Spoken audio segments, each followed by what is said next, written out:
Grisha, a chubby and serious little boy of 7, stood near the kitchen door, listening and peeking through the keyhole. Something unusual was happening inside the kitchen, something he believed he had never seen before. There was a big, strong peasant with red hair, a beard, and a drop of sweat on his nose.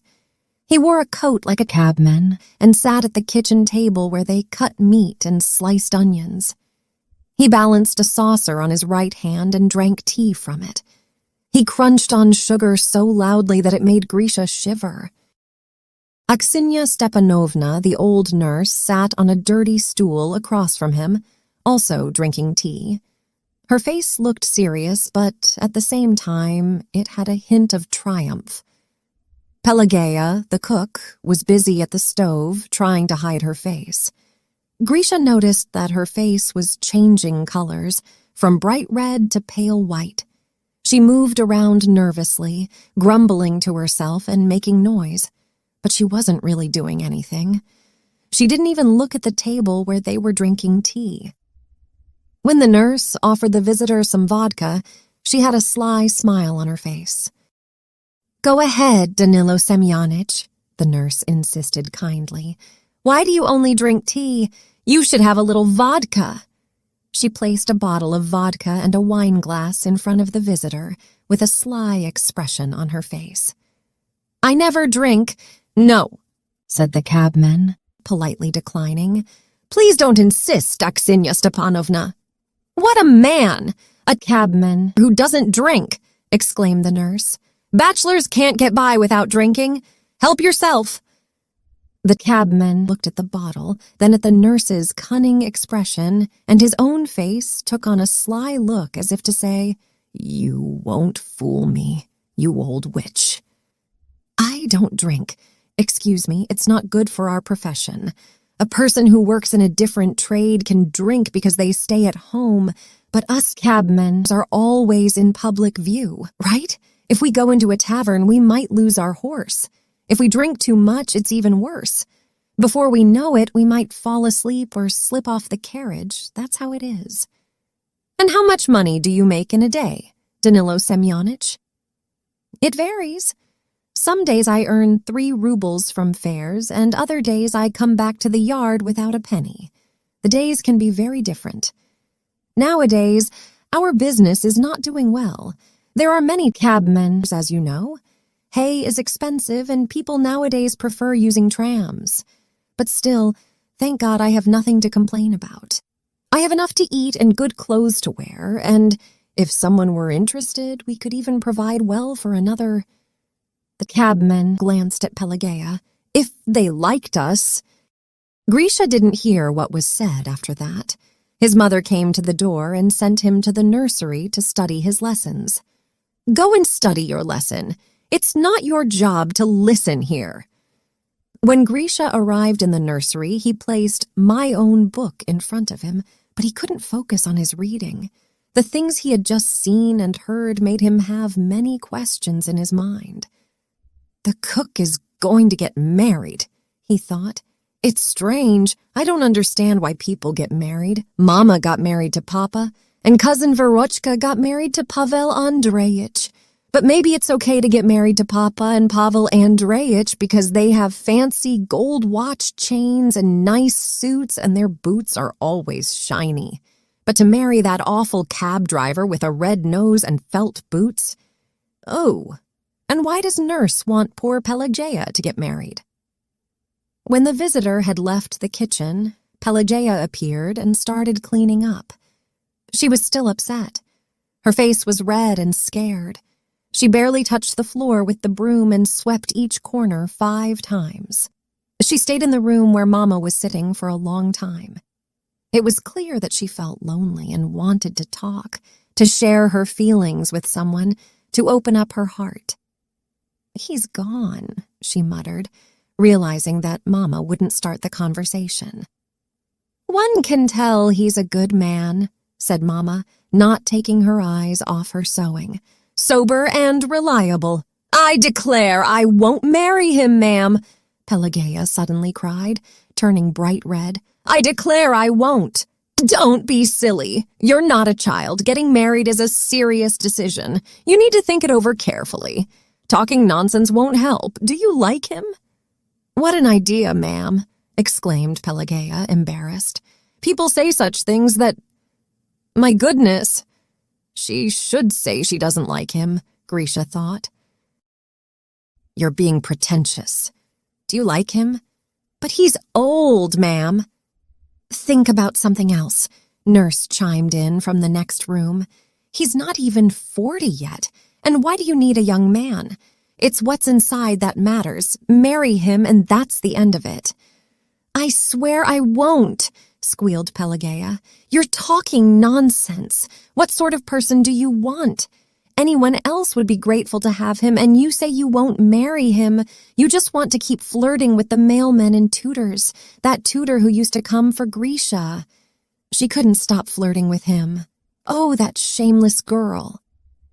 Have you seen this Danilo before? Mama asked Pelageya. How could I have seen him? I saw him for the first time today. Aksinya found him and brought him along, that cursed troublemaker. And where did he come from to ruin my life?